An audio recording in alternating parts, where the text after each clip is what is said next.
Inalis na po sa pwesto ng pamunuan ng SM Mall ito pong security guard sa lumabas na viral video. Oho, yung nakita natin sa video na may sampagita vendor. Estudyante, naka-uniform Sinita nung gwardiya at nung pinalo siya nung sampagita, sinipa. Oh, grabe naman yung security guard na yun. Ano? Dapat pagka security guard ka, lalo naman bata, mas maliit sa'yo, mas mahina, hina-hina. Di ba? Pwede mo naman paalisin ng maayos. Mar Gabriel, detalye. Mar? Kelso. Hindi natin maintindihan. Mukhang nasipa yung signal ni Mar Gabriel. Yes, pagulong na ang investigasyon ng Mandaluyong City Police. Kaugnay doon sa nag-viral na video na sinasabing nangyari daw sa harap ng isang malaking mall dito sa Mandaluyong City.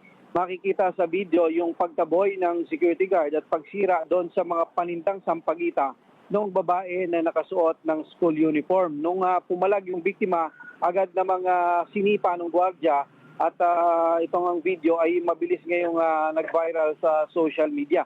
Sa inisyal na investigasyon ng mga pulis, nangyari daw ang insidente noon pang December 17 sa harap nga ng isang mall sa Mandaluyong.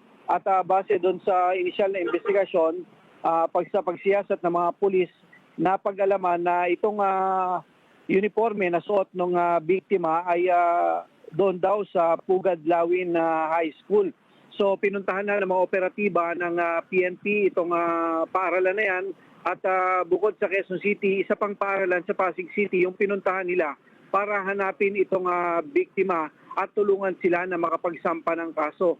Ayon kay Police Colonel Grace Madayag, ang hepe ng Mandaluyong Police, inaalam nila kung minor de edad itong biktima at nais nila makausap yung kanyang mga magulang para alamin kung nais nilang magsampa ng kaso.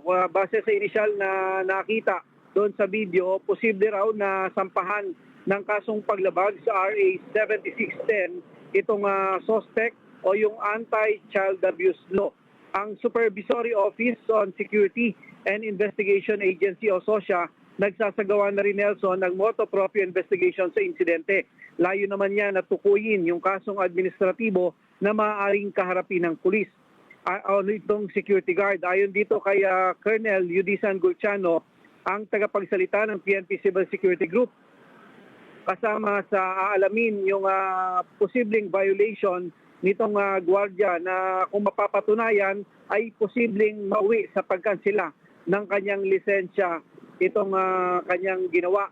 Inaalam na rin ng SOSIA kung may pananagutan ba yung security agency dahil ang sinasabi ng Civil Security Group ay may mga panuntunan para sa mga security guard at dapat yan ay naire-relay o naipaabot ng kanilang agency sa kanilang mga security guard kung paano yung proper decorum at yung pagsunod dun sa mga ethical standard ng mga security guard.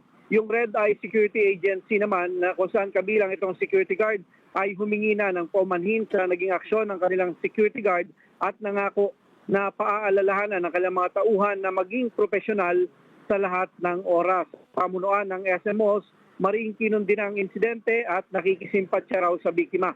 Inalis na rin nila sa pwesto ang gwardiya at hindi na raw ito papayagan na mag-duty sa lahat ng kanilang mall sa bansa. Nelson? Okay, maraming salamat. Mar Gabriel, update po dyan sa security guard. Tinanggal na daw po ng SM. Samantala,